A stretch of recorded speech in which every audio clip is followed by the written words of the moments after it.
Am I the a-hole for calling my daughter's father spineless and his girlfriend creepy over their name choice for their daughter?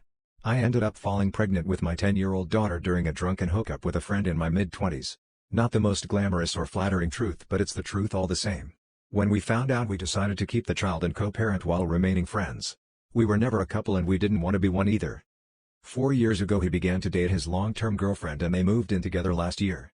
She fell pregnant and I've been supportive to them both as much as I could be without crossing any lines. I've encouraged my daughter to help out whenever she's staying with them during the pregnancy and to behave. I've also made it clear that I want the children to have a close relationship despite having different mothers. I've even said that if they were comfortable with it on nights I have my daughter, if they ever want time alone I'll babysit once they have the baby so my daughter can spend time with her sibling. All in all, I thought everything was great and I was excited for my daughter to have a sibling as she's always wanted one, but I had no interest in having another child. 3 days ago my friend and his girlfriend had a daughter. They asked me to bring my daughter to the hospital to meet her little sister yesterday alongside others of the family. So I did exactly that, but when they introduced us to the baby I was shocked. They'd used my daughter's name. She didn't seem to have any issue with this when she introduced the baby bold as brass. My friend seemed uncomfortable and wouldn't look at me directly. I asked them what they were playing at which point my friend's father said he'd take my daughter down to the cafeteria to get something to eat and left with her. My friend told me to calm down and not overreact while his girlfriend told me she didn't see the issue and it was a pretty name. I asked them if they'd named the baby for my daughter, trying to understand the logic here, but his girlfriend said that no, it was just a pretty name she liked. I then asked if they planned to use a nickname or a middle name when addressing to her on a daily basis and her response was that she didn't see a need for that. I told them they were being ridiculous and that they couldn't do this. I then told his girlfriend that I found this frankly creepy and told my friend he was being spineless if he was happy to go along with this. He tried to claim our daughter could use a nickname or something, but I shut that down immediately, asking why it was more reasonable for a girl who has used that name for a decade to shame her name compared to a baby who had no concept of what a name was yet. His girlfriend told me I was being a bitch talking to her like that after she just gave birth and asked the nurses to remove me, saying I was being disruptive. Am I the a-hole for telling my 29F husband 34M not to call his ex-wife his wife? So my husband, Daniel, and I have been married for just under a year and I love him very much. He has an 8-year-old daughter, Jane, from his previous marriage who I love as my own. He's always been respectful and patient, which is part of why I decided to marry him. We met right before the pandemic when he had been recently widowed the year before, so we tried to take things slow. We ended up quarantining together and after 3 years we decided to tie the knot. The wedding ceremony was everything a girl could dream of and we've honestly had very few issues in our first year as a couple. It wasn't until we went to pick up Jane from her summer camp that I started seeing an issue. I found him chatting with the camp coordinator, which is all well and good until I overheard what he was saying. He mentioned that my wife made me this jacket. Actually, she was really good at all that sewing stuff. He was referring to his ex-wife Alyssa for privacy, not me. It bugged me a little, but I brushed it off as a one-time thing, an accident. We don't talk about Alyssa much unless we're around Jane, and even then he usually refers to her as Jane's mom. I never heard him call her his wife, especially now that we were married. It wasn't until a week or two later that I learned he does this a lot. We were at a get-together with some friends from work, my first time meeting them. It was all good until one of them asked me questions about baseball. I admitted I didn't know much about the sport and he said that was weird because Daniel had mentioned I was really good at the game and even played some in college. It left me very confused. After talking to some more guys I found out this was a common issue. A lot of them thought Alyssa and I were the same person because Dan called us both his wife. At this point I got really offended. We had been married for 10 months and he didn't even call Alyssa his ex-wife yet. I was super awkward, and explaining to people that he still called his ex-wife his wife was utterly humiliating, especially the amount he does it. Not just one or two people but the whole office. When we got home we fought. He said he didn't even think about it that way, that since he never divorced Alyssa he never stopped thinking about her as his wife. He still stands by the fact that Alyssa is his wife, despite how embarrassing it is to explain to people that I'm not his second wife but rather his new wife and Alyssa his ex. I told him that if he wasn't ready to move on then he shouldn't have married me. If he can't commit to being my husband then he shouldn't get to call me his wife.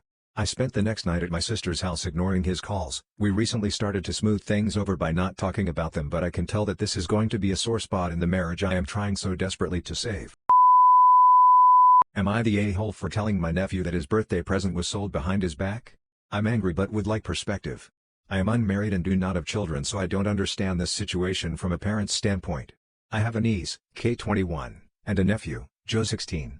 My sister and her husband have spent the last few years, since the pandemic started, trying to get Kay sorted. By that I mean she has a lot of unexplained ailments. They've been seeing specialists, chiropractors, acupuncture, etc. To this day I'm still not entirely sure what is wrong. Kay posts on social media a lot about feeling fatigued, having migraines, weakness, and other symptoms along with her various appointments. Personally, I worry this is being driven by intention because it has become her entire personality. I try to help Kay when I can. I've taken her to a few appointments because she doesn't drive, but I've tried to be present mostly for Joe, who is overshadowed by all of this. Joe is a very simple young man and doesn't ask for much, but I can tell he wants some attention. He makes this known by pushing himself in sports, getting the best grades, getting a job, and trying to be as independent as possible. He's 16 but acts 20. It kind of sucks to watch. For his birthday I bought 2 tickets to a football game and transferred them to my sister so that she or her husband could take him. I told them that if they absolutely couldn't then I would, but they accepted the tickets. Fast forward a couple weeks later and I see a post from my sister selling 2 football game tickets, and they were very quickly bought. I confronted her and said those tickets were for Joe. Her response was they needed help covering new allergy testing for Kay and that's what the money would be used for. I took Joe to lunch yesterday and asked him how he is really doing. He was honest and said he doesn't feel like an equal member of his family, and I told him I see it too. I asked him why he agreed to sell his birthday tickets and learned he never did and never even knew anything about them. I told him the sequence of events. He was quiet for a bit and then sighed and accepted it. To my surprise, he must have said something to his parents because they called me for a conversation, accusing me of being an and saying I hurt Joe's feelings and that he was better off not knowing. I disagree wholeheartedly, but I'm open to other perspectives. Am I the a-hole for requiring that guests change clothes before they sit on my furniture? I'm 20 and I live alone. I'm a very neat person. My mother kept our house pristine growing up and I helped her for as long as I can remember. I recently moved out into my own place and something that I started thinking about was how many germs from outside we track into our houses. I always change out of my clothes as soon as I get home, but whenever I have guests they don't. And I have no idea where they've been or what their clothes have been exposed to. About a month ago, I bought a bunch of those clear disposable raincoats and I started telling people who I invited over that they could bring a change of fresh clothes to change into or wear one of the coats before they sit on my furniture. I also offer to wash the clothes that they change out of, if they want to. My girlfriend doesn't have a problem with this and started just leaving clothes at my place. My mom and my little sister have also been okay with this new rule. But I invited a friend over yesterday. I told them about the clothes thing before they came, and when they got here they were surprised that I actually enforced it and said you've got to effing with me. I told them no, I'm serious, and then they left. They haven't been answering my messages either. I was talking to my mom about it today and she said it was pretty excessive and unreasonable to expect everybody to do. I disagree, but am kind of double guessing myself. Am I in the wrong here? Am I the a-hole for fainting at my aunt's wedding and ruining it? I, 21F, attended my aunt's wedding a few weeks ago. I was not part of the wedding, just a guest, which I was fine with. Before the wedding, everyone was advised to drink lots of water and eat beforehand because it was going to be extremely hot that day. The wedding started at 5 p.m., and I had absolutely nothing to eat or drink up until then except maybe a granola bar because I was extremely busy that day. So when it was time for the wedding, I was already tired and hungry. About 30 minutes into the wedding, which was at a church BTW, I was feeling uneasy and lightheaded, so I excused myself to go to the washroom. As I was walking, I got that feeling like I was about to collapse. The next thing I can remember was coming to and see lots of people surrounding me, including the bride and groom. Apparently, when I fainted, I fell onto the photographer who was crouched down near me. Not only that, but he dropped the camera lens down and it broke. TBH, I don't even remember seeing the photographer, but I may have been too dizzy or something to have seen him. The wedding was a bit of a cheaper one, so the photographer was a family friend of the groom's who only had one camera with him. The bride was just in tears that she won't have any good pictures from her wedding. The photographer insisted that he could drive home and grab a different one, but it would take too long. The bride was indeed mad at me, but I feel it was a bit harsh as it was extremely embarrassing for me already.